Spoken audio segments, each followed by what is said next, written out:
அதனால் முதலமைச்சருடைய பயணம் அவருடைய தனிப்பட்ட பயணமாக இருந்தால் எங்களுக்கு சந்தோஷம். தனிப்பட்ட முறையில் முதலமைச்சர் போயிட்டு வரட்டு. ஆனால் அரசு செலவில் முதலமைச்சர் ஒரு பயணமாக இத்தனை ஐஏஎஸ் அதிகாரியை கூட்டிகிட்டு போகும்பொழுது மக்கள் அக்கௌண்டபிலிட்டியை கேட்குறாங்க. மக்கள் கேட்குறாங்க, இதுவரை 3 ஆண்டுகளில் முதலமைச்சர் சென்ற பயணத்தினால் தமிழக மக்களுக்கு கிடைத்த லாபம் என்னன்னு கேட்டிங்கன்னா, துபாயிலிருந்து ₹1 வரலிங்கன்னா, ஜப்பான் வரல, சிங்கப்பூர் வரல, உலக முதலீட்டாளர் மாநாட்டை பற்றி நமக்கு தெரியாது. கிட்டத்தட்ட அதுவும் 6 மாதம் ஆகிற காரணத்தினால இன்றைக்கி அவங்களும் ஒரு வெள்ளை அறிக்கை கொடுக்கணும். எதுவுமே கொடுக்காம முதலமைச்சர் தொடர்ந்து வெளிநாட்டு பயணம் செல்வதனுடைய மர்மம் என்ன அப்படிங்கிறது தான் ஒரு சாதாரண மனிதனுடைய கேள்வியாக இருக்குது. ஆனால் ஒரு தென்னைமரம் பனைமரத்திலிருந்து வரக்கூடிய கல் என்பது ஆண்டாண்டு காலமாக தமிழகத்தில் புழக்கத்தில் இருந்துச்சு. ஆண்டாண்டு காலமாக இவர்கள் சாராய கடையை ஓப்பன் பண்ணுறதுக்கு கையெழுத்து போடும் வரை தமிழகத்தில் கல்லுக்கடை எல்லாமே இருந்துச்சு, அதை மூடிட்டாங்க. நாம் சொல்வது அதை திரும்ப திறங்க, நம்பர் 1. 2வது, டாஸ்மார்க்கை படிப்படியாக குறைக்க ஆரம்பிங்க, நம்பர் 2. குறிப்பாக டாஸ்மார்க்குக்கு வரக்கூடிய வருமானம் அவங்க காட்டக்கூடிய கணக்கு வெளிப்படைத்தன்மையாக இல்லை என்பது சொல்லியிருக்காங்க. இதுக்கு ஒரு சிம்பிள் உதாரணங்கன்னா, எந்த நிறுவனம் எவ்வளோ சப்ளை பண்ணுறாங்க, டாஸ்மார்க் யாருக்கிட்டேருந்து கொள்முதல் பண்ணுறாங்க, ஏன்னா எல்லாமே மறைச்சிருப்பாங்க. அது ரொம்ப கஷ்டப்பட்டு நீங்கள் தேடினீங்கன்னா தான் டாஸ்மார்க்கினுடைய ஆனுவல் ரிப்போர்ட்டே உங்களுக்கு கிடைக்கும். துரைமுருகன் சில பேர் ட்ரோல்லாம் பண்ணுறாங்க, மீமெல்லாம் போடுறாங்க. ஆனால் உண்மையை சொல்ல வேண்டும் என்றால் கள்ளக்குறிச்சியில் சொன்னாங்கன்னா, இன்றைக்கி டாஸ்மார்க்கினுடைய குவாலிட்டி கிட்டத்தட்ட தண்ணீரை போல தான் டாஸ்மார்க்கில் ஒரு குவார்ட்டர் பாட்டிலோ ஒரு ஹாஃப் பாட்டிலோ விற்கிறாங்க. ஒரு நிறுவனம் ஒரு பியர் விற்கிறாங்க, அதில் 9% ஆல்கஹாலுங்கிறாங்க, சில இடத்துல 4.5% ஆல்கஹாலுங்கிறாங்க. அதை மெயின்டைன் பண்ணுறது கிடையாது. திமுகவை சார்ந்த எந்த புள்ளியினுடைய நிறுவனத்திலிருந்து டாஸ்மார்க்குக்கு எந்த ஐட்டம் போது எவ்வளோ ஆஃப்டேக் பண்ணுறாங்க, அந்த நிறுவனத்தை ஆடிட் பண்ணாங்களா, டாஸ்மார்க்குக்கு வரக்கூடிய அந்த சரக்குன்னு சொல்கிறத யார் செக் பண்ணாங்க, குவாலிட்டி சரியாக இருக்குது, அது யாருமே பார்க்குறது இல்லை. நான் தர்மத்துக்கு விற்கிறாங்க. துரைமுருகன் இந்த நகைச்சுவாக சொல்லியிருந்தாலும் கூட அது உண்மை. இதற்கு காரணம் தமிழக அரசு தான் பொறுப்பு. துரைமுருகன் சொல்கிறது எல்லாமே ட்ரோல் மீமாக பார்த்தா கூட ஒரு மூத்த அமைச்சரே சட்டமன்றத்தில் உண்மையை ஒத்துக்கிட்டார். கள்ளுக்கடைகள் திறப்பதற்கு என்ன பிரச்சனை என்பதை தமிழக அரசு ஏன் சொல்ல மறுக்கிறாங்கன்னா, காரணம் இதெல்லாம் திறந்தாங்கன்னா ஐஎம்எஃப்எல்லுடைய ஆஃப்டேக் குறையும். ஐஎம்எஃப்எல் ஆஃப்டேக் குறைஞ்சதுன்னா சாராய நிறுவனங்களுடைய முதலாளிகளுக்கு பிரச்சனை வரும். நிறைய பேர் திமுகவை சார்ந்து இருக்கிறாங்க. இது மட்டும்தானோ தவிர துரைமுருகன் சொல்வது போல வேறு எந்த காரணமும் அதில் இல்லைங்கண்ணா. ஆனால் சென்னையை பொறுத்தவரை சுகாதாரம் என்பது மிக பாதாளத்தில் இருக்குது. மக்கும் குப்பை மக்காத குப்பையெல்லாம் அவங்க பிரிக்கிறதே கிடையாது. அதனுடைய அடுத்த வெளிப்பாடு இது எக்ஸ்பெக்டட் தான். அடுத்த வெளிப்பாடு ஒரு மழை தண்ணீர் வரும் பொழுது இதெல்லாம் கலக்கும். கள்ளச்சாராய மரணங்களுக்கு உடனடியாக 10 லட்சம் ரூபாய் எடுத்துக்கொண்டு ஓடி செல்லக்கூடிய தமிழக அரசு மக்களுக்காக போராடக்கூடிய காவல்துறைக்கு எலெக்ஷன் கமிஷன் சொல்லி இருக்கக்கூடிய ஸ்டாண்டிங் ஆர்டர்ஸின் படி தேர்தல் பணியில் யார் ஈடுபட்டிருக்காங்களோ இன்னுமே கொடுக்கல. தேர்தல் முடிஞ்சு, கவுண்டிங் முடிஞ்சு, எம்பி எல்லாம் பதவி பிரமாணம் முடிஞ்சு, பார்லிமெண்ட் முதல் செஷனும் முடிய ஆரம்பித்திருக்கிறது. காங்கிரஸ் கட்சி வாழ்க்கையில் தனியாக போட்டியிடாது. எப்பொழுதுமே திமுகவுக்கு அடிமையாக சேவை செய்வதற்காக தமிழகத்தில் ஒரு கட்சி இருக்குன்னா காங்கிரஸ் கட்சி அப்படிங்கிறத அகில இந்திய காங்கிரஸ் கமிட்டியினுடைய அறிக்கை தெள்ள தெளிவாக நமக்கு காட்டுதுங்கண்ணா.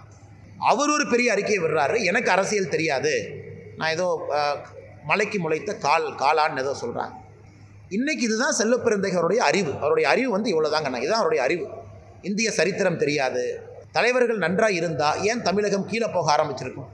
இன்றைக்கி எல்லா இண்டிகேட்டரையுமே நம்முடைய இவ்வளவு பெரிய பாரம்பரியமாக புகழ் இருக்கக்கூடிய நம்முடைய தமிழகம் ஏன் கீழே போக ஆரம்பிச்சிருக்கோம்னா, ஒரு பொன்னாரண்ணை பத்துமா பாரதிய ஜனதா கட்சிக்கு பத்தாது. அதே போல் தமிழகத்தில் ஒரு நல்ல கண்ணையா பத்தாது. இன்னும் நிறைய தலைவர்கள் வேண்டும் என்பதைத்தான் நடிகர் விஜய் அவங்க குறிப்பிட்டிருக்காங்க. அதனால் இதற்கெல்லாம் செல்வப்பெருந்து இவர்கள் வெகுண்டு எழுந்தாங்கன்னா ஆண்டவன் அவரை காப்பாற்றணும். சுற்றி இருக்கக்கூடியவங்களும் அயோக்கியராக மாற்றம் நடக்காதுங்கண்ணா.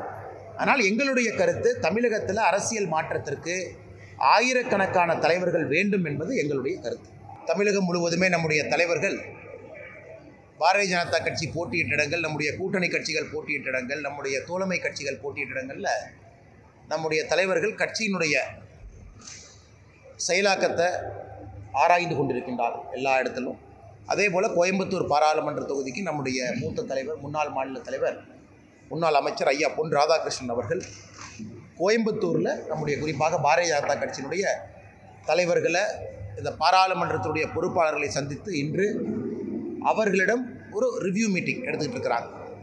நான் இந்த நிகழ்ச்சியில் வேட்பாளராக பங்கெடுப்பதற்காக வந்திருக்கின்றேன். பத்திரிகை நண்பர்கள் காத்திருக்கிறீங்க, எனக்கு தெரியல, நான் ப்ரெஸ் மீட் இன்னும் முடிஞ்சிருக்குன்னு நான் நினச்சிருந்தேங்க.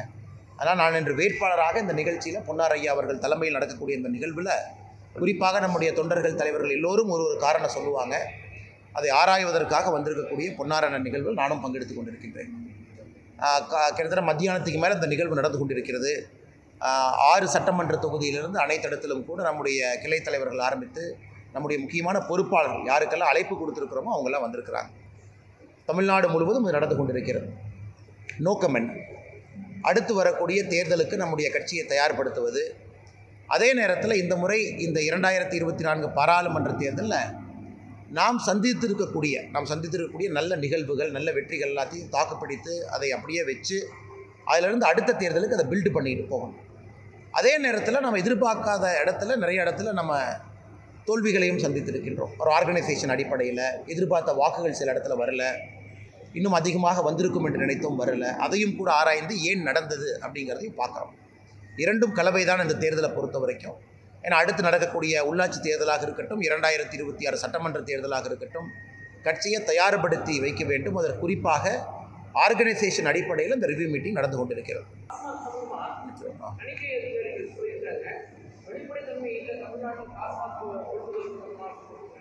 சிஏஜி ஆனால் இன்னும் இந்த ரிப்போர்ட் பப்ளிக் பண்ணலைன்னா பப்ளிக் பண்ணிட்டாங்களா? சரி, ஓகே. குறிப்பாக நம்முடைய மத்திய அரசு இண்டிபெண்ட்டாக இயங்கக்கூடிய சிஏஜி, கம்பென்ட்ரோல் அண்ட் ஆடிட்டர் ஜெனரல், அவர்கள் அனைத்திடத்திலும் கூட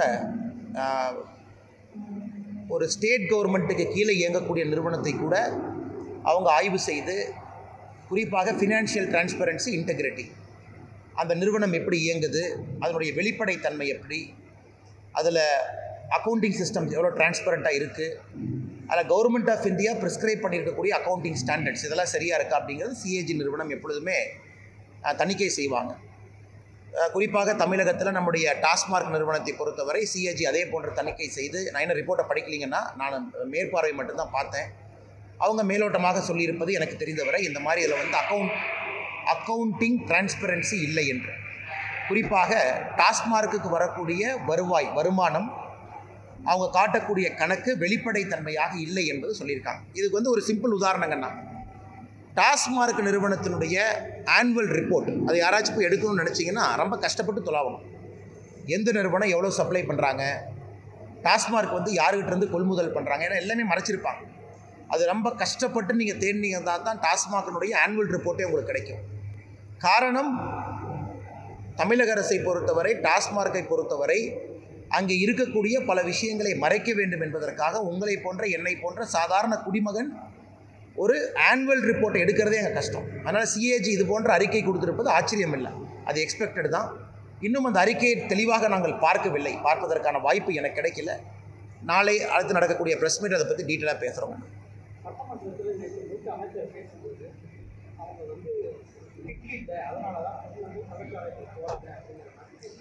அது நிறைய பேர் வந்து துரைமுருகன் அண்ணன் சொன்னதை வந்து நிறைய பேர் ட்ரோலாக காமெடியாக சொன்னால் கூட, இது உண்மையை சொல்ல வேண்டுமென்றால் நான் கள்ளக்குறிச்சிக்கு சென்ற பொழுது இது எங்ககிட்டையும் சில பேர் சொன்னாங்க. அதான் உண்மை. இன்றைக்கி வந்து துரைமுருகன் சில பேர் ட்ரோலெலாம் பண்ணுறாங்க, மீமெல்லாம் போடுறாங்க.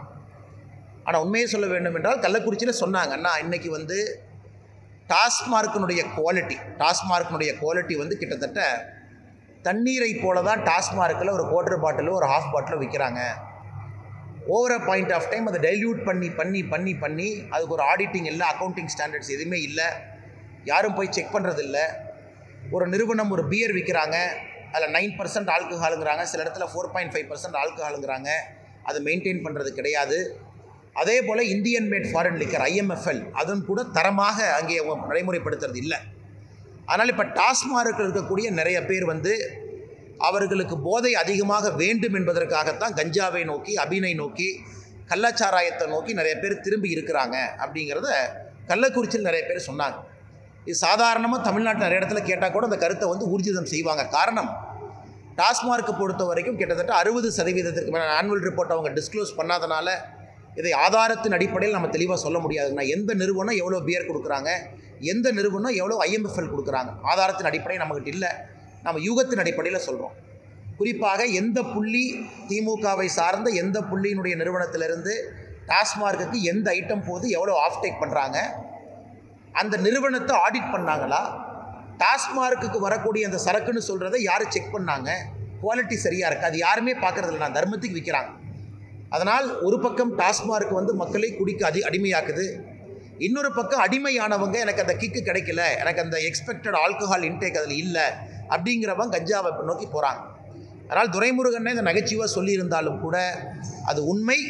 இதற்கு காரணம் தமிழக அரசு தான் பொறுப்பு.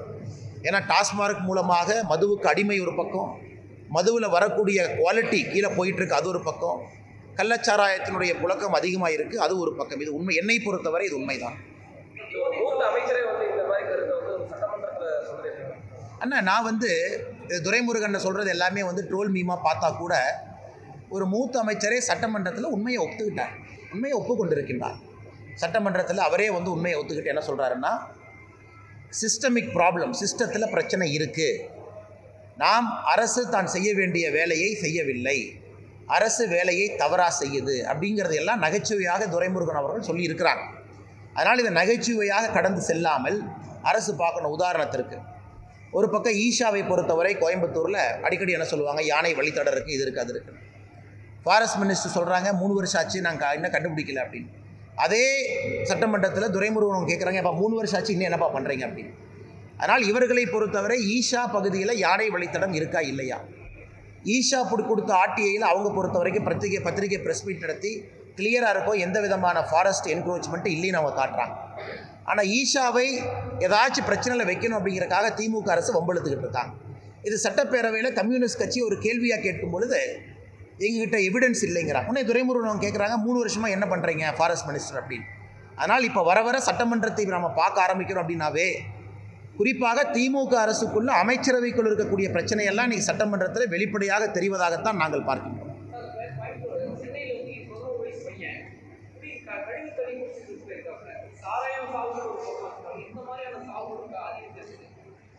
சென்னையை பொறுத்தவரை உண்மையாலுமே சுகாதாரம் என்பது அதல பாதாளத்தில் இருக்குது. உதாரணத்துக்கு எடுத்துக்கிட்டிங்கன்னா, ஸ்வச்ச பாரத் சர்வேல 44, 46வது இடத்துல இருந்த சென்னை இன்றைக்கி எங்கே இருக்குன்னு உங்களுக்கு தெரியும்.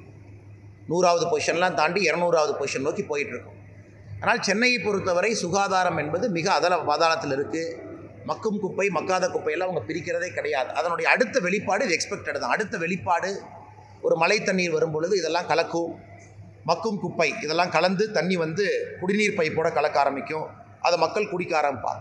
ஆனால் இதை பற்றி எதுவுமே சுகாதாரத்துறை அமைச்சர் பேசுவது கிடையாது, யாரும் பேசுவது கிடையாது. இது சென்னையில் நீங்கள் ஒருத்தர் அப்படின்னு எடுத்தால் கூட, இன்றைக்கி ஒருத்தர் அப்படின்னு நம்ம பார்க்குறோம். மீடியா கேட்பாங்க, என்ன ஒரு பையன் தானே இறந்துருக்கான் அப்படின்னு. ஒரு பையன் இறந்தான் என்று சொல்வதை விட எத்தனையோ பேர் எத்தனையோ நோயில் மாட்டி இருக்கின்றார்கள், குறிப்பாக சென்னையை பொறுத்தவரை. காரணம், அடிப்படை சுகாதாரம் என்பது அங்கே அதல பாதாளத்தை நோக்கி சென்று கொண்டிருக்கிறது. ஆனால் இது சட்டப்பேரவையில் இதை பற்றி விவாதம் நடப்பது கிடையாது, இதை பற்றி சுகாதாரத்துறை அமைச்சர் பேசுவது கிடையாது. இதை தவிர எல்லாமே திமுக அரசில் பேசுவோம். தமிழக அரசு தேர்தல் பணியில் ஈடுபட்ட அரசு ஊழியர்கள், குறிப்பாக காவல் ஊழியர்கள் பயணப்படி இன்னும் கொடுக்கல அப்படின்ற மாதிரி அவங்க புகார் சம்பந்தமாக நாங்களும் ஒரு அறிக்கை கொடுத்துருக்கோங்கன்னா அது உண்மைதான். குறிப்பாக தமிழகத்தினுடைய காவல்துறை நண்பர்களுக்கு தேர்தல் பணியில் யாரெல்லாம் ஈடுபட்டிருக்காங்களோ அது எலெக்ஷன் கமிஷன் ஆஃப் இந்தியாவுடைய ஸ்டாண்டிங் ஆர்டர். அது எலெக்ஷன் கமிஷன் ஆஃப் இந்தியா ஆண்டாண்டு காலமாக காவல்துறை அவர்களுக்கு சில நேரத்தில் சிறப்பு ஊதியம் அதை கொடுக்குறாங்க. அது பயணப்படியாக வருது, வேறு கேட்டகரியில் கொடுக்குறாங்க. ஆனால் தமிழக அரசை பொறுத்தவரை அது கொடுக்கல. கள்ளச்சாராய மரணங்களுக்கு உடனடியாக 10 லட்சம் ரூபாய் எடுத்துக்கொண்டு ஓடி செல்லக்கூடிய தமிழக அரசு மக்களுக்காக போராடக்கூடிய காவல்துறைக்கு எலெக்ஷன் கமிஷன் சொல்லி இருக்கக்கூடிய ஸ்டாண்டிங் ஆர்டர்ஸின் படி தேர்தல் பணியில் யார் ஈடுபட்டிருக்காங்களோ இன்னுமே கொடுக்கல. தேர்தல் முடிஞ்சு, கவுண்டிங் முடிஞ்சு, எம்பி எல்லாம் பதவி பிரமாணம் முடிஞ்சு, பார்லிமெண்ட் முதல் செஷனும் முடிய ஆரம்பித்திருக்கிறது. அதனால் இதை பற்றி நாங்களும் ஒரு விரிவான அறிக்கையை நேற்று கொடுத்துருக்கோம். இது உண்மையாலும் கண்டிக்கத்தக்கது. காரணம், முதலமைச்சர் அவர்கள் நேற்று காவல்துறை சம்பந்தப்பட்ட துறை ரீதியான கோரிக்கைகள்லாம் பதில் சொன்னாங்க.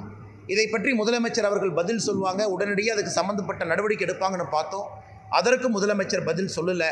அதனால் அது ஏமாற்றம் மட்டும்தான் அனைவருக்கும் மிஞ்சி இருக்கிறது.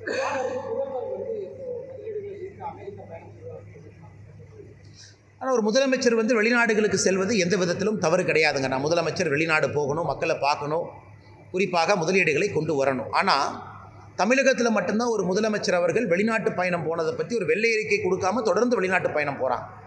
உதாரணத்துக்கு துபாய் போனாங்க. துபாய் போயிட்டு வந்ததில் அவங்க கமிட்மெண்ட் என்ன? 2 வருஷத்துக்கு மேலே ஆகுது. அவங்க கமிட்மெண்ட் என்ன? எந்த நிறுவனத்திலிருந்து பணம் வந்திருக்கு, எத்தனை வேலை வாய்ப்பை உருவாக்கி இருக்கிறாங்க? கிடையாது. அதே போல் சிங்கப்பூர் போனாங்க, ஜப்பான் போனாங்க. அது கமிட்மெண்ட் என்ன? எவ்வளோ பணம் வந்திருக்கு அப்படிங்கன்னா, எவ்வளோ பணம் வந்திருக்கு, அதனால் எத்தனை வேலை வாய்ப்பு உருவாகிருக்கு? இல்லை. ஜனவரியில் 2024 இந்த ஜனவரியில் வேர்ல்டு இன்வெஸ்டர் சமிட்ஸ் நடத்துனாங்க. கிட்டத்தட்ட 6 லட்சம் கோடி ரூபாய் வந்திருப்பதாக சொன்னாங்க. அதை பற்றி ஒன்றுமே பேசலை. புரிந்துணர்வு ஒப்பந்தத்தை தாண்டி அந்த பணம் வருவதற்கான என்ன வேலை நடந்திருக்கு. இதெல்லாம் முடிய சட்டப்பேரவையில் ஒரு அமைச்சர் சொல்கிறாங்க, முதலமைச்சர் அவங்க அமெரிக்கா போகிறாங்க, மறுபடியும் பணம் வாங்கி கொண்டு வருகின்றாங்க.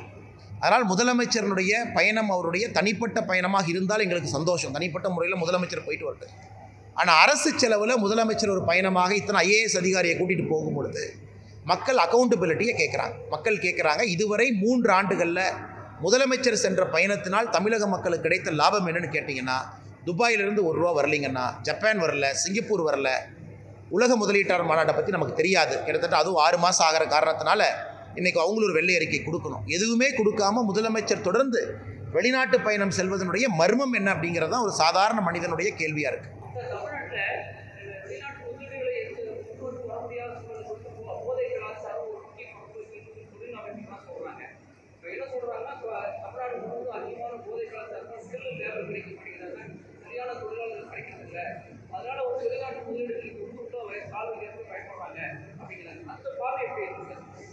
தமிழ்நாட்டை பொறுத்தவரை 2-3 விஷயத்தில் நாம் பின்தங்கி இருக்கோம். முதல்ல வந்து பார்த்திங்கன்னா, ஒரு வெளிநாட்டு நிறுவனம் தமிழகத்திற்குள்ளே வரணும் அப்படின்னா அவங்க 2-3 விஷயத்தை எதிர்பார்க்குறாங்க. ஒன்று, ஸ்டேபிள் லா அண்ட் ஆர்டர், சட்டம் ஒழுங்கு ஸ்டேபிளாக இருக்கணும். 2வது, ஒரு சிங்கிள் விண்டோ கிளியரன்ஸ், எந்த விதமான பவர் சென்டர் இல்லாமல் வேலை நடக்கணும். ஒரு முதலமைச்சருடைய மருமகனை போய் பாருங்கள், ஆடிட்டரை போய் பாருங்கள், அண்ணா நகர் போங்க, அப்படிலாம் இல்லாமல் ஒரு அதிகாரியை பார்த்து வேலை நடக்கணும். தமிழகத்தில் இல்லை. 3வது, கல்வி மூலமாக கிடைக்கக்கூடிய எம்ப்ளாயபிலிட்டி. இந்த 2ம் வந்து நல்ல ஒரு அளவுகோலில் இருக்கணும். இன்றைக்கி தமிழகத்தில் உண்மையை சொல்ல வேண்டும் என்றால் இந்த ஸ்கில் ஃபேக்டர் அப்படிங்கிறது குறைய ஆரம்பிச்சிருக்கு. ஏன்னா கல்வியினுடைய திறன் குறைய ஆரம்பிச்சிருக்கு. அதன் மூலமாக கிடைக்கக்கூடிய எம்ப்ளாயபிலிட்டி குறைய ஆரம்பிச்சிருக்கு. அதனால் இன்றைக்கி பார்த்தீங்கன்னா தமிழ்நாட்டில் இருக்கக்கூடிய எத்தனையோ சாஃப்ட்வேர் இன்ஜினியர் பெங்களூருக்கு போகிறாங்க. என் கோயம்புத்தூர் உதாரணமாக எடுத்துங்க. இவ்வளோ ப்ரெஷர் போடுறீங்க, ட்ரெயின் கோயம்புத்தூருக்கு வரணும், பெங்களூர்லேருந்து ட்ரெயின் வரணும், நியாயமான ப்ரெஷர் தான். காரணம், அத்தனை நபர்கள் கோயம்புத்தூரை சார்ந்தவர்கள் பெங்களூரில் சாஃப்ட்வேர் இன்ஜினியர் இருக்கிறனால நமக்கு ட்ரெயின் நேரடியாக தேவைப்படுது. 1 இல்லை 2 இல்லை 6 ட்ரெயின் வந்தாலும் பத்தாது. காரணம், தமிழகத்தை சார்ந்த எத்தனையோ இளைஞர்கள் இன்றைக்கி ஹைதராபாத்தில், கோயம்புத்தூரில், குர்கானில், பூனேயில் போயெல்லாம் வேலை பார்க்குறாங்க. அதனால் தமிழகத்தை பொறுத்தவரை அரசு இங்கே கவனம் செலுத்தணும். இங்கே கவனம் செலுத்த மாட்டுறாங்க. நான் முதல்வன் அப்படின்னு ஒன்று ஆரம்பிச்சிருக்காங்க. அது என்ன, எத்தனை பணம் போட்டிருக்காங்க, எவ்வளோ பேர்த்து ட்ரெயின் பண்ணியிருக்காங்க, எத்தனை பேர்த்துக்கு வேலை வாய்ப்பு கிடைச்சிருக்கு யாருக்கும் தெரியாது. எத்தனை பேர்த்துக்கு ஸ்கில்லபிலிட்டி உருவாக்கியிருக்காங்க தெரியாது. பிரதம மந்திரியினுடைய திட்டம் இருக்குது, கௌஷல் ஒரு யோஜனா இருக்குது. குறிப்பாக இந்த செயல்திறன் மூலமாக திறன் மேம்பாடு திட்டம், அது தமிழகத்திற்கு கொடுத்தும் கூட மாநில அரசு இதை முழுமையாக பயன்படுத்தியிருக்காங்களா? அதனால் இன்வெஸ்ட்மெண்ட்டை பொறுத்த வரைக்கும் தமிழகம் பின்தங்க ஆரம்பிச்சிருச்சு. ஒரு பெங்களூரோ ஹைதராபாத்தோ, அது சந்திரபாபு நாயுடு அவர்கள் வந்த பிறகு ஆந்திர பிரதேஷோ, குறிப்பாக குர்கானோ, ஹரியானாவோ, மகாராஷ்டிராவோ, இவர்கள்லாம் முன்னிலையில் போக ஆரம்பிக்குது. தமிழகத்தை பொறுத்தவரை நாம் டீசல் ரேட் ஆக ஆரம்பித்திருப்பது தான் உண்மை. பல காரணங்கள், அதில் நிச்சயமாக போதை கலாச்சாரமும் ஒரு காரணம்.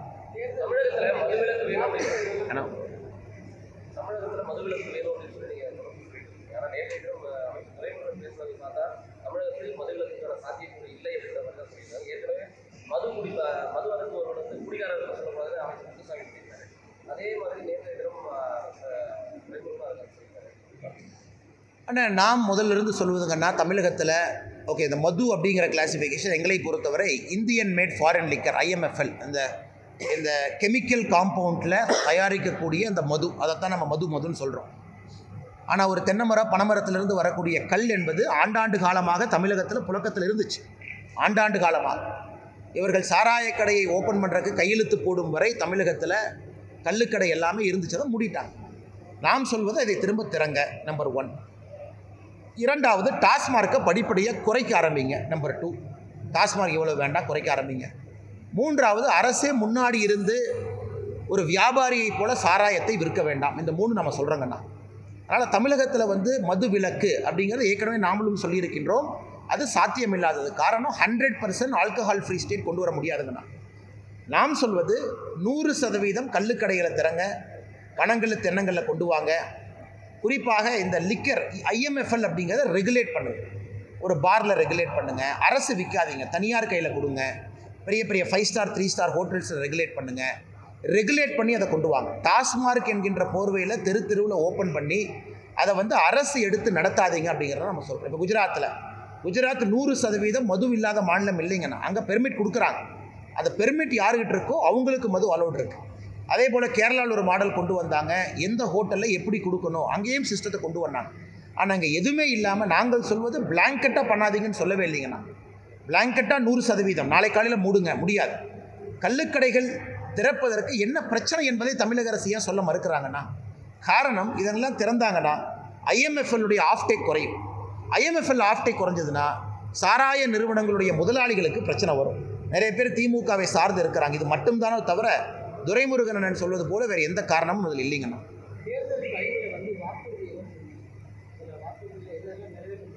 எல்லாத்தையுமே நிறைவேற்றிடலாங்கண்ணா. எல்லாத்தையுமே படிப்படியாக கோயம்புத்தூரை பொறுத்தவரை கொடுத்திருக்கக்கூடிய வாக்குறுதிகள் முக்கியமான வாக்குறுதிகள், நிறைவேற்றப்பட வேண்டிய வாக்குறுதிகள், இந்த நகரத்தினுடைய வளர்ச்சிக்கான வாக்குறுதிகள். அதனால் 100 நிறைவேற்றுறோம் 200 நிறைவேற்றுறோம் என்று சொல்வதை விட நாங்கள் கொடுத்துருக்கக்கூடிய எல்லா வாக்குறுதிகளும் நிறைவேற்ற போகிறோம். அது வருகின்ற காலத்தில் நீங்கள் பார்ப்பீங்கண்ணா. இப்போவே முதல் வாக்குறுதி நம்ம சொல்லியிருந்தோம், கோயம்புத்தூர் ரயில்வே ஸ்டேஷன் புதுப்பிப்பது. குறிப்பாக இந்தியாவில் இருக்கக்கூடிய மற்ற ரயில் நிலையங்கள் அளவுக்கு கோயம்புத்தூருடைய ரயில்வே நிலையம் வரணும்னு நீங்கள் வெகு விரைவில் ஆர்டர் பார்க்க போகிறீங்க. வெகு விரைவில் ஒரு ஆர்டர் பார்க்க போகிறீங்க. கோயம்புத்தூருடைய ரயில்வே நிலையம் அடுத்த கட்டத்திற்கு போகும். இன்க்ளூடிங் ஹோட்டல்ஸ் உள்ள வரப்போகுது, இன்க்ளூடிங் மல்டி ஸ்டோரி பில்டிங்ஸ் உள்ள வரப்போகுது. இது நம்முடைய தேர்தல் வாக்குறுதியில் நம்ம கொடுத்துருக்கக்கூடிய ஒரு வாக்குறுதி. அதெல்லாம் இந்த பட்ஜெட்டில் நீங்கள் அறிவிப்பு பார்ப்பீங்க. ஆனால் எங்களை பொறுத்தவரை 5 பட்ஜெட் இருக்குது. இந்த 2024 29 வரை 5 பட்ஜெட் இருக்குது. பட்ஜெட்ரி சப்போர்ட்டில் சில விஷயங்கள் செய்ய வேண்டும். சில விஷயங்களை ஒரு துறை சார்ந்து கொண்டு வரணும். ஆனால் ஒரு அமைச்சராக சந்தித்து இப்போவே பேச ஆரம்பிச்சிட்டோம். அதனால் எங்களுடைய கமிட்மெண்ட், நாங்கள் சொல்லியிருக்கக்கூடிய வாக்குறுதிகளை நாங்கள் செயல்படுத்த ஆரம்பிச்சிருவோங்கண்ணா. அதுக்கு இந்த முதல் பட்ஜெட்லேயே சில வாக்குறுதிகளை நீங்கள் பார்க்க ஆரம்பிப்பீங்க. அது முக்கியமாக இந்த ரயில்வே ஸ்டேஷனை வெகு விரைவில் நீங்கள் பார்க்க ஆரம்பிப்பீங்க, அறிவிப்பேன். தமிழக அரசு ஊழியர்களுடைய கோரிக்கையான பழைய ஓய்வூதிய திட்டத்தை அமல்படுத்துவதாக சொல்லியிருக்காங்க. குறிப்பாக இப்போ இந்த தபால் ஓட்டுகளில் பெரிய டென்ட் அதுக்கப்புறம் இந்த அறிவிப்பு ஆனால் PTR அவர்கள் இதற்கு முன்பு தமிழகத்தினுடைய நிதி அமைச்சராக இருந்தாங்க. அவங்க இதே போல் பத்திரிகையாளர் சந்திப்பில் ரொம்ப பாயிண்டடாக கேட்டீங்க, ஓல்டு பென்ஷன் திட்டமா நியூ பென்ஷன் திட்டமான்னு. அவர் சொன்ன பதில் நான் அப்படியே திரும்ப சொல்கிறேன். PTR அவர்கள் சொன்னது, இதற்கு முன்பு தமிழகத்தினுடைய நிதி அமைச்சராக தமிழகத்தில் நியூ பென்ஷன் திட்டம் என்பது சாத்தியம் இல்லாதது, அது வராது என்பது PTR அவங்க சொன்னாங்க. ஹிமாச்சலில் இதே போல் காங்கிரஸ் அவர்கள் ஓல்டு பென்ஷன் ஸ்கீம் கொண்டு வரேன்னு சொல்லி வாக்குறுதி கொடுத்து எலெக்ஷன் ஜெயிச்சு இதுவரைக்கும் நிறைவேற்ற முடியல. ஸோ இந்தியா முழுவதும் நீங்கள் பாருங்கள், காரணம் இந்த நியூ பென்ஷன் ஸ்கீம் என்பது யாருக்கும் எந்த விதத்திலும் அது தவறு செய்கிற ஸ்கீம் கிடையாதுங்கண்ணா. இதில் முதல்ல மாதம் வரக்கூடிய பென்ஷன் அங்கே லம்சமாக வரும். அது ஒரு இன்வெஸ்ட்மெண்ட் ஆப்பர்ச்சுனிட்டியாக மாறும். அது நீங்கள் ஸ்டாக் மார்க்கெட்டில் மியூச்சுவல் ஃபண்டில் வேறு இடத்துல போடுவீங்க. இதை எல்லாருமே ஏற்றுக்கிட்டாங்க. அதனால் தமிழக அரசு இன்றைக்கி மறுபடியும் இந்த ஓல்டு பென்ஷன் ஸ்கீமுக்கு போகிற முயற்சி பண்ணாங்கன்னா அவங்களாலே முடியாதுங்கண்ணா. அதற்கான ஃபினான்ஸ் தமிழக அரசுக்கிட்ட இல்லை. அதனால் இன்றைக்கி அவங்க பேருக்கு சொல்லலாம், அவர் அரசு அதிகாரி பல விஷயத்தை பார்க்குறாங்கண்ணா. அதில் பென்ஷன் ஸ்கீம் ஒன்று, அதே நேரத்தில் அரசு அதிகாரிகளுக்கு பாதுகாப்பு ஒன்று, அரசு அதிகாரிகளுக்கு மன நிம்மதி ஒன்று, அதே நேரத்தில் அரசு அதிகாரிகள் வேலை செய்வதற்கு தேவையான வசதிகளை ஏற்படுத்தி கொடுத்தல் ஒன்று. இதெல்லாம் பார்த்து தான் அரசு அதிகாரி ஓட்டு போடுறாங்க. அதனால் இந்த முறை பார்த்திங்கன்னா பாரதிய ஜனதா கட்சி கூட்டணியாக தமிழகத்தில் 2வது இடத்துல வந்திருக்கும் அரசு அதிகாரிகளுடைய வாக்குகளை பெற்றிருப்பதில். அது தொடர்ந்து மேலே போகத்தான் போகிறோம். எப்பவுமே பாரதிய ஜனதா கட்சிக்கு தமிழகத்தில் அரசு அதிகாரிகளுடைய வாக்கு வராது, பணியாளர்கள் வாக்கு வராதும்பாங்க. ஆனால் இந்த முறை 51,000 ஓட்டுக்கு மேலே அரசு அதிகாரிகள் பணியாளர்களுடைய வாக்கு பாரதிய ஜனதா கட்சிக்கு வந்திருக்கு. அதனால் வருகின்ற காலத்தில் நிச்சயமாக படித்தவர்கள் அரசு அதிகாரிகள் எல்லாம் மாற ஆரம்பிச்சிட்டாங்கன்னா, அதனால் திமுக பேனிக்காய் என்ன வேணாலும் சொல்லலாம். இதற்கு பல காரணங்கள் இருக்குது. VAO திமுக ஓட்டே போட மாட்டாங்க. காரணம் மணல் திருடெல்லாம் அடிக்க வர்றான். காவல்துறை எதுக்காக திமுக ஓட்டு போடுவாங்க? எந்த காலத்துலேயும் திமுக ஓட்டு போட மாட்டாங்க. அதனால் ஒரு அரசு அதிகாரிகள் குழுமமும் ஒரு குரூப்பும் திமுகவை விட்டு வெளியே வர ஆரம்பித்து விட்டார்.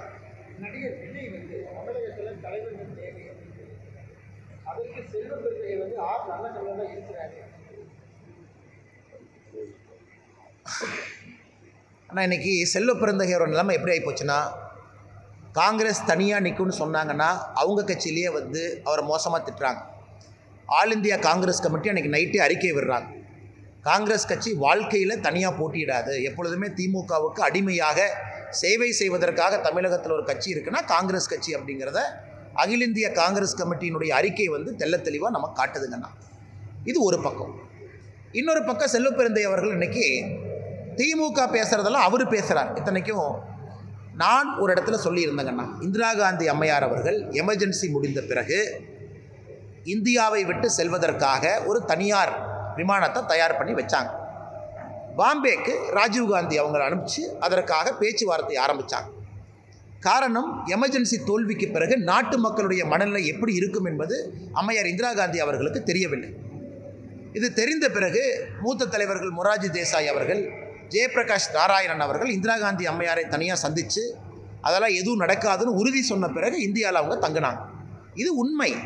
இதை வரலாற்று ஆசிரியர்கள் எல்லா இடத்துலையும் பதிவு பண்ணியிருக்காங்க. சமீபத்தில் நீரஜா சௌத்ரி ஒரு பெரிய ஒரு journalist, how prime ministers decide, அந்த புத்தகத்தில் அதை பற்றி விலாவரியாக ஒரு சாப்டர் எழுதியிருக்கிறாங்க. ஆனால் செல்வ பிறந்தகை தான் அதெல்லாம் படிக்கிறது இல்லையே. அவர் 4 கட்சி மாறி எனக்கு 5வது கட்சியில் இருக்கார். இதற்கு முன்பாடி விடுதலை சிறுத்தைகள் கட்சியில் இருந்த பொழுது காங்கிரஸ் அலுவலகத்தையே போய் தாக்குனவர் இன்றைக்கி தமிழ்நாடு காங்கிரஸ் கட்சியினுடைய தலைவராக இருக்கிறார். அவர் ஒரு பெரிய அறிக்கையை விடுறாரு, எனக்கு அரசியல் தெரியாது, நான் ஏதோ மலைக்கு முளைத்த காலான்னு ஏதோ சொல்கிறாங்க. இன்றைக்கி இதுதான் செல்வ பிறந்தகையோடைய அறிவு. அவருடைய அறிவு இவ்வளோதாங்கண்ணா, இதுதான் அவருடைய அறிவு. இந்திய சரித்திரம் தெரியாது, இந்தியாவில் என்ன நடந்தது தெரியாது, எமர்ஜென்சிக்கு பிறகு என்ன நடந்தது தெரியாது. அதனால் தமிழகத்தில் நிச்சயமாக தலைவர்களுக்கு பற்றாக்குறை இருக்கல், எந்த மாற்று கருத்தும் இல்லை. தலைவர்கள் நன்றாக இருந்தால் ஏன் தமிழகம் கீழே போக ஆரம்பிச்சிருக்கும்? இன்றைக்கி எல்லா இண்டிகேட்டரையுமே நம்முடைய இவ்வளவு பெரிய பாரம்பரியமாக புகழ் இருக்கக்கூடிய நம்முடைய தமிழகம் ஏன் கீழே போக ஆரம்பிச்சிருக்கோம்னா, இன்வெஸ்ட்மெண்ட்டில் கீழே, ஜிஎஸ்டி பெர் கேபிட்டா கலெக்ஷன் கீழே, பிரைமரி எஜுகேஷன் அச்சீவ்மெண்ட்டு கீழே, எல்லாத்துலையும் ஏன் கீழே போக ஆரம்பிக்கிறாங்கன்னா, இருக்கக்கூடிய தலைவர்கள் அதல பாதாளத்தில் குடிகார மாநிலமாக இதை மாற்றி வைத்திருக்கின்றார்கள். அதனால் நல்லக்கண்ணு ஐயா மாபெரும் தலைவர். நல்லக்கண்ணு ஐயாவுக்கு நீங்கள் என்ன பண்ணீங்க? ஒரு பிஹெச்டி ஒரு பட்டத்தை கொடுத்து டாக்டரேட் பட்டம் கொடுத்துட்டா சிறப்புங்களா? நல்லக்கண்ணு ஐயா சொல்லியிருக்கக்கூடிய வாழ்க்கை தகுதிகளை எங்கேயாச்சும் கொண்டு வந்திருக்கீங்களா? அது எதுவுமே கிடையாது. நல்லக்கண்ணு ஐயா வாழ்ந்துக்கக்கூடிய கம்யூனிஸ்ட் கட்சி கள்ளச்சாராயை எதிர்த்து ஒரு கண்டன அறிக்கை கொடுத்தாங்களா? ஒரு ஆர்ப்பாட்டம் நடத்தினாங்கன்னா, போராட்டம் நடத்தினாங்களா?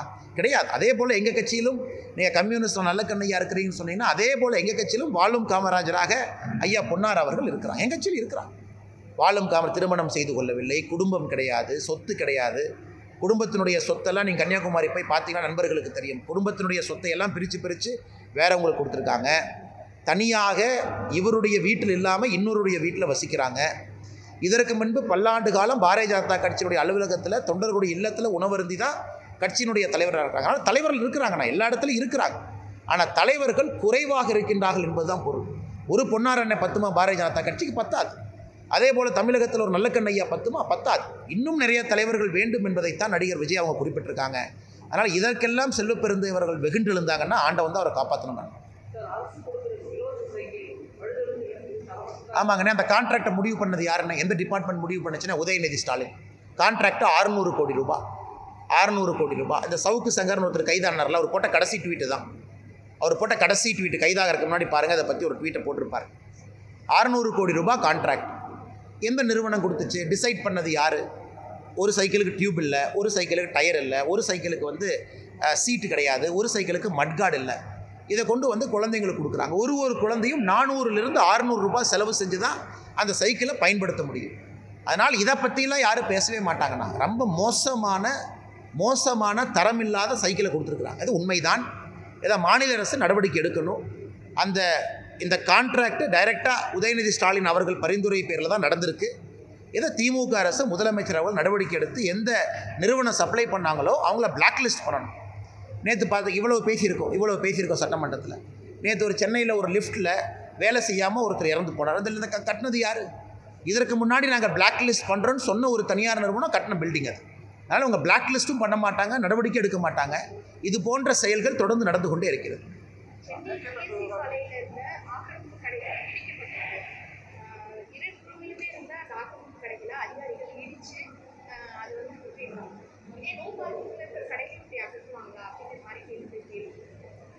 மக்கள் கேட்குறாங்க மேடம். ஒரு பக்கம் அரசு அதிகாரிகள், அரசு இயந்திரம் மக்களை கண்ணை மூடிக்கொண்டு என்கரேஜ் பண்ண அனுமதி கொடுக்குறாங்க. ஒரு பக்கம் இது நடக்குது. காலங்காலமாக இவங்களே கடை கட்டும்போது இவங்க எங்கே போனாங்கம்மா? ஒரு செங்கல் வைக்கும்போது எங்கே போனாங்க? உள்ளே ஒரு வேலை செய்ய ஆரம்பிக்கும் போது எங்கே போனாங்க? அதிகாரிகள் அதை பார்க்கறது இல்லை. கடை கட்டிய பிறகு இந்த பிரச்சனை எல்லா இடத்துலையும் வர ஆரம்பிக்குது. நைட்டாக போய் இடிக்கிறது, ஜேசிபியை கொண்டு குறிப்பாக சனிக்கிழமை காலையில், ஞாயிற்றுக்கிழமை காலையில், எந்த நாளைக்கு கோர்ட்டுக்கு போக முடியாதோ அந்த நாட்களை தேர்ந்தெடுத்து இது பண்ணுறது. ஆனால் அவங்க கட்டும் பொழுது இவர்கள் வேடிக்கை பார்த்து கொண்டிருக்கின்றார்கள். கட்டும்போது போய் தடுக்கலாமே, உடனடியாக நடவடிக்கை எடுக்கலாமே. இவ்வளவு தூரம் கட்டி முடித்த பிறகு பொருள் சேதம் ஏற்படுத்தி இதை பண்ணுறாங்க. அதனால் இது எல்லா இடத்திலும் இது பிரச்சனை தான். இது ரொம்ப ஒரு ஹியூமனிட்டேரியன் ஆஸ்பெக்டில் மனிதாபிமான அடிப்படையில் செய்ய வேண்டிய வேலை இது. அது ஒன்று மட்டும்தான் எங்களுடைய கருத்து. நடிகர் விஜய் தமிழகத்திற்கு ஒரு நல்ல தலைவர் தேவை, முறைக்கு நல்ல தலைவர் இல்லை. ஆனால் தமிழகத்திற்கு ஒரு நல்ல தலைவர் தேவை என்பது என்னுடைய கருத்து இல்லைங்கண்ணா. உண்மையை சொல்ல வேண்டும் என்றால் ஒரு முதலமைச்சரால் எதுவும் செய்ய முடியாதுங்க. ஒரு எம்எல்ஏனால் எதுவும் செய்ய முடியாது. ஒரு எம்பினால் எதுவும் செய்ய முடியாதுங்கண்ணா. ஒரு பஞ்சாயத்து தலைவரால் எதுவும் செய்ய முடியாது. ஒரு அரசியல் மாற்றம் வர வேண்டும், அரசியலில் நல்ல ஒரு முன்னேற்றம் வர வேண்டும் என்றால் இது கூட்டு முயற்சி. உங்களுக்கு ஆயிரக்கணக்கான பஞ்சாயத்து தலைவர்கள் வேணும். படித்த இளைஞர்கள், பெண்கள், பஞ்சாயத்து தலைவர்களாக முதல்ல போட்டி போடணும். அந்த ஊரில் அவங்க கிராமத்தில் அவங்க ஊர்லேயே வசித்து கொண்டு மாற்றத்தை கொண்டு வரணும். அது பஞ்சாயத்து தலைவராக வெற்றி பெறுவது கொஞ்சம் எளிது. அந்த ஊர் மக்களுடைய வாக்கு அங்கேயே இருந்து வேலை செய்யும். அதே போல் அந்த 50,000 கவுன்சிலர், 5,000 கவுன்சிலர், ஒன்றிய கவுன்சிலர் எதாவது சொல்கிறாங்கன்னா அது ஒரு ஸ்டேஜ். அப்புறம் எம்எல்ஏ, அப்புறம் எம்பி, இவர்கள்லாம் சேர்ந்து தான் அரசியல் மாற்றத்தை கொடுக்க முடியும். ஒரு சிஎம் நல்லவராக இருக்கிறாங்க, சுற்றி இருக்கக்கூடியவங்களும் அயோக்கியராக இருக்கிறாங்க, மாற்றம் நடக்காதுங்கண்ணா. ஆனால் எங்களுடைய கருத்து தமிழகத்தில் அரசியல் மாற்றத்திற்கு ஆயிரக்கணக்கான தலைவர்கள் வேண்டும் என்பது எங்களுடைய கருத்து.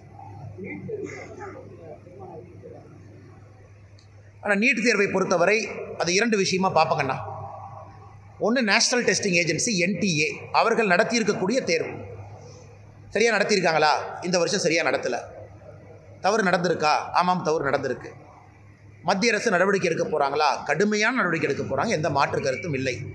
அதற்கான வேலைகளை ஆரம்பிச்சிட்டாங்களா? வேலைகளை ஆரம்பிச்சிட்டாங்க. தமிழ்நாட்டில் குரூப் 4, குரூப் 2, குரூப் 1 எல்லா டைமும் வேறு வேறு குளறுபடிகள் நடந்திருக்கு. அதுக்காக எப்பொழுதுமே குரூப் 4ஓ குரூப் 2ஓ குரூப் 1ஓ நம்ம கேன்சல் பண்ணலிங்கண்ணா. ஆனால் நீட்டு தேர்வு குளறுபடி, குறிப்பாக நீட்டு UG, அதற்கான புதிய தேர்வு நேஷ்னல் டெஸ்டிங் ஏஜென்சி, அதற்கான எல்லா நடவடிக்கையும் எடுக்க ஆரம்பிச்சிருக்கிறாங்க. NTA தலைவரை மாற்றிருக்கிறாங்க. அது ஒரு பக்கங்கண்ணா. நீட்டு தேர்வு தேவையா? 2வது கேள்வி. நிச்சயமாக தேவை.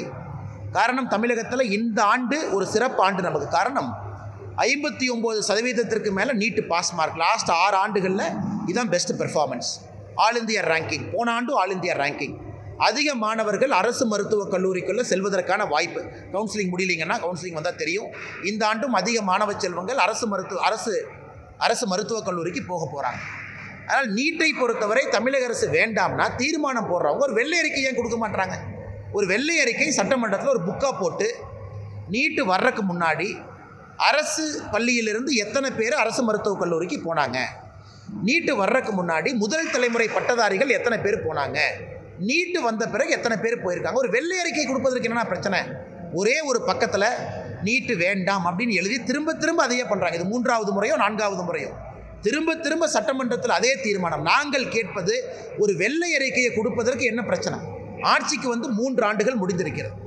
3 ஆண்டுகள் முடிந்திருக்கக்கூடிய திமுக இன்னும் வெள்ளை அறிக்கை எடுக்க முடியாதாங்கண்ணா? எல்லா டேட்டாவும் department of health directorate of ஹெல்த்தில் இருக்குது. எல்லா டேட்டா எடுத்து 3 ஆண்டுகள் எடுத்து 2016 கம்பேர் பண்ணுங்கள். கிட்டத்தட்ட இன்றைக்கி 9 வருஷம் ஆயிடுச்சு. நீட்டுக்கு முன்னாடி 10 வருஷமும் நீட்டு வந்த பிறகு 9 வருஷமும் கம்பேர் பண்ணி டேபிள் போட்டு மக்கள் முன்னாடி வச்சுருங்க. மக்கள் முடிவு செஞ்சிட்டோம். அந்த டேபிள் கன்வின்சிங்காக இருந்தால் நானே சப்போர்ட் பண்ணுறேங்கண்ணா. டேபிள் கன்வின்சிங்காக இருக்காது, ஏன்னா டேட்டா எங்களுக்கு தெரியும். நீட்டை பொறுத்தவரை நீட்டு வந்த பிறகு தமிழக அரசுக்கும் தெரியும், அடித்தட்டு மக்களுக்கு, குறிப்பாக அரசு பள்ளியில் படித்த மாணவர்கள் நீட்டு வந்த பிறகு தான் மருத்துவக் கல்லூரிக்கு அதிகமாக போயிருக்கிறாங்க. அதனால் எதுவுமே கொடுக்காம, டேட்டாவே கொடுக்காம என்ன ஆர்கியூமெண்ட் முதலமைச்சர் அவங்க வைக்கிறாங்கன்னா, சுப்ரீம் கோர்ட்டுக்கு இவங்க ஏன் சுப்ரீம் கோர்ட்டுக்கு போக மாட்டாங்க? இதுக்கோ சுப்ரீம் கோர்ட்டுக்கு போகிறவங்க தமிழ்நாடு அரசு முதலமைச்சர் பேரில் சுப்ரீம் கோர்ட்டுக்கு போகலாமே, நீட்டு வேண்டான்னு சொல்லலாம். அப்போ சுப்ரீம் கோர்ட் என்ன கேட்கும்? டேட்டா கொடுங்கன்னு கேட்பாங்க. தமிழக அரசு சுப்ரீம் கோர்ட்டில் டேட்டா கொடுக்கணும். டேட்டா கொடுத்தா மாட்டிக்குவாங்க. அதனால் சுப்ரீம் கோர்ட் கதவுல தட்டவே மாட்டாங்க, ஏன்னா டேட்டா கொடுத்தா மாட்டிக்குவாங்கன்னு தெரியும். அதனால் இந்த சட்டமன்றத்துக்குள்ளே நடைபெறுகின்ற ட்ராமா இது. இதனால் எதுவும் நடக்காது என்பதை முழுமையாக தெரிந்து கொண்டு இந்த ட்ராமாவை தொடர்ந்து முதலமைச்சர் அவர்கள் அரங்கேற்றம் செய்து கொண்டிருக்கின்றார்கள். அது ஏன் கள்ளக்குறிச்சியில் கள்ளச்சாராய சாவு, அதனால் நீட்டு ட்ராமா கொண்டு வாங்க, இதை கொண்டு வாங்க, செங்கோல் பிரச்சனையை கொண்டு வாங்க. இதை தவிர உருப்படி என்ன நடந்திருக்கு இந்த சட்டமன்றத்தில்?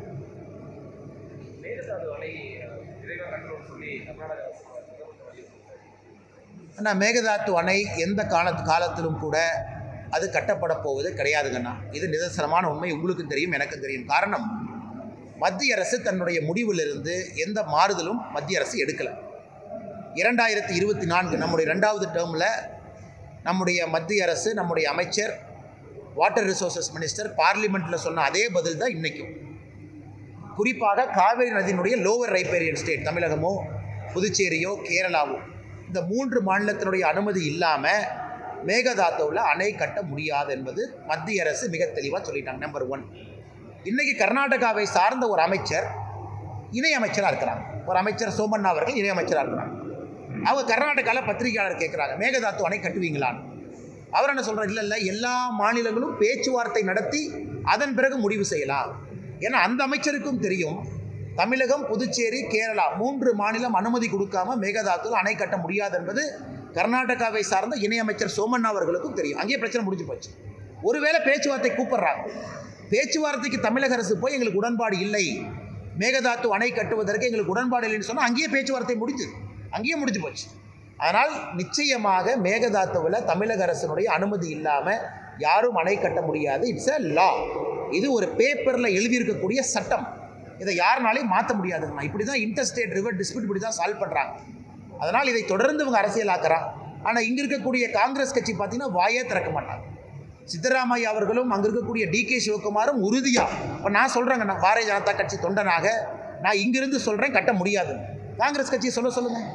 ஏன்னா காங்கிரஸ் ஆளுங்கட்சியாக இருக்கின்ற ஒரே காரணத்தினால இவங்க என்ன சொல்லுவாங்க, பிரதமரை போய் பார்க்கலாம், நாம் இங்கே போகலாம் அங்கே போகலாமா. ஆனால் கர்நாடகா இங்கே இருக்கக்கூடிய தமிழக காங்கிரஸ் தலைவர் பி. சிதம்பரம் இருக்கிறாங்க. அவங்க தலைமையில் ஒரு டெலிகேஷன் போய் கர்நாடகாவினுடைய காங்கிரஸ் தலைவர் யார், டிகே சிவகுமார் அவர், அவங்க தான் கர்நாடகா காங்கிரஸுடைய தலைவர். அவரை போய் பார்க்கல என்ன பிரச்சனைங்கன்னா, இங்கே இருக்கக்கூடிய மூத்த தலைவர்கள் எவ்வளோ பேர் இருக்காங்க, காங்கிரஸுடைய எம்எல்ஏக்கள் எத்தனை பேர் இருக்காங்க, எம்பிக்கள் எத்தனை பேர் இருக்காங்க, மக்கள் ஓட்டு போட்டு காங்கிரஸ் எம்பியை தேர்ந்தெடுக்கிறாங்க. இத்தனை பேரும் ஒரு குழுவாக கர்நாடகா போய் அங்கே இருக்கக்கூடிய கட்சி தலைவர் டிகே சிவகுமார் அவர்களை, முதலமைச்சர் சித்தராமையா அவர்களை சந்தித்து இதுதான் தமிழக மக்களுடைய நிலைப்பாடு, நீங்கள் கட்டாதீங்க, கட்ட மாட்டேன்னு சொல்லுங்கள். ஏன் போக மாட்டுறாங்க? அதனால் வெற்று டிராமாவாக அரங்கேற்றம் நடந்து கொண்டிருக்கின்றார்கள். காங்கிரஸ் கட்சி இதை பற்றிலாம் பேச மாட்டாங்க. தலைவர்களினால் உடனே செல்வ பெருந்தகை குதித்து வந்து நல்ல கண்ணையா இருக்கிறாங்க பாருங்கன்னு அந்த ட்ராமாலாம் போடுவார்.